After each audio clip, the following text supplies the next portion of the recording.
Before energization occurs, the major safety risks on a solar construction site are slips, trips, and falls, especially if the site is muddy or wet, or you have personnel working around open underground trenches. Traffic or equipment incidents.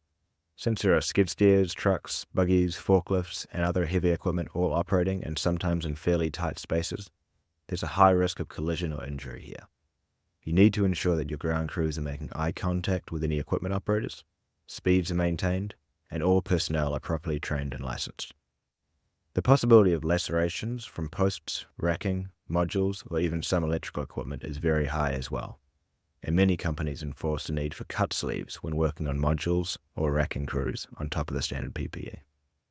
Since many solar sites are obviously in warm and sunny climates, dehydration is also a major factor, and ensuring the team is drinking enough water is absolutely critical. Once the site begins to generate electricity, enhanced measures are put in place to ensure the safety of all on site. Lockout, tagout, and red rope are two of these critical steps, which we'll talk about in future slides. Once energization has occurred and the project has been handed off from EPC to O&M, the safety risks change quite significantly, and it's important to recognize these differences, as a construction site is a very different environment from an operating solar PV site.